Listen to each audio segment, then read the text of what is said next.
F-15EX with its official U.S. Air Force livery. As noted by the company, U.S. Air Force test pilots take to the skies for the first time in the F-15EX advanced fighter aircraft. The recent flight paves the way for delivery, said the aerospace giant.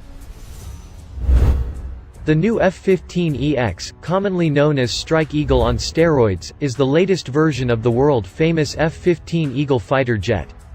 The new fighter would be equipped with better avionics and radars and would carry more than 24 air-to-air missiles. The F-15EX carries more weapons than any other fighter in its class and can launch hypersonic weapons up to 22 feet long and weighing up to 7,000 pounds. Pilots and mechanics currently operating the F-15 anticipate transitioning to the F-15EX in a matter of days as opposed to years. The Air Force placed its first order for the F-15EX in July 2020, awarding a contract for the first lot of 8 jets with a value not to exceed about $1.2 billion. The entire program has a ceiling value of $23 billion. Boeing says that future plans call for as many as 144 aircraft. The F-15EX is the first new F-15 variant to be flown by the U.S. Air Force pilots in over 20 years. And it wears the official Air Force livery, too. The new version has been in the works for some time now, and it is described as the most advanced to date, especially because it will be equipped with something called Eagle Passive Active Warning and Survivability System (EPAWSS). Made by BAE Systems, EPAWSS comprises a wide range of multispectral sensors to detect incoming threats and is capable of giving the plane's pilot radar warning, situational awareness, geolocation, and some self-protection capabilities. The plane comes with fly-by-wire flight controls, an all-new digital cockpit, modern AESA radar and something called ADCP-2, which is described as the world's fastest mission computer. The F-15EX isn't stealthy, but it does boast an electronic warfare suite that will help make it more survivable in contested airspace. Its streamlined pilot interface borrows from some fifth-generation technology, integrating information into easier-to-manage displays that allow the pilot to focus more on the battle space than the gauge cluster. This not only improves pilot performance, it also reduces fatigue on long missions.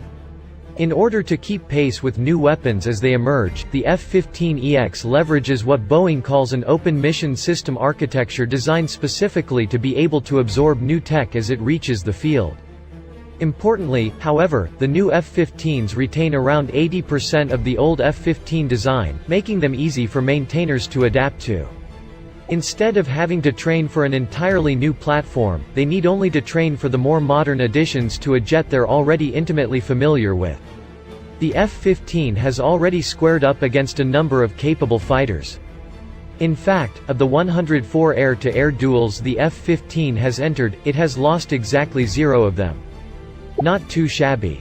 With the addition of 21st-century avionics and more capable engines, it seems likely that the F-15 will maintain its advantage of the competition.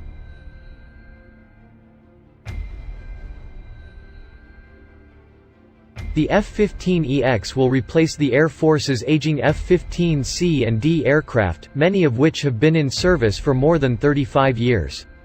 With some of those planes becoming safety risks to their pilots, the Air Force needed to either retrofit them or replace them with new ones. The Defense Department considered buying additional F-35 jets, but with the entire cost of that program expected to hit $1.5 trillion, it instead decided on the F-15EX as the more budget-conscious option. The first lot of 8 aircraft will cost $1.2 billion. The Air Force expects to keep a well-rounded mix of 4th and 5th generation aircraft through the 2030s, including the F-35A Joint Strike Fighter, F-16 Fighting Falcon, F-22 Raptor, A-10 Thunderbolt II and F-15 Eagle, Strike Eagle.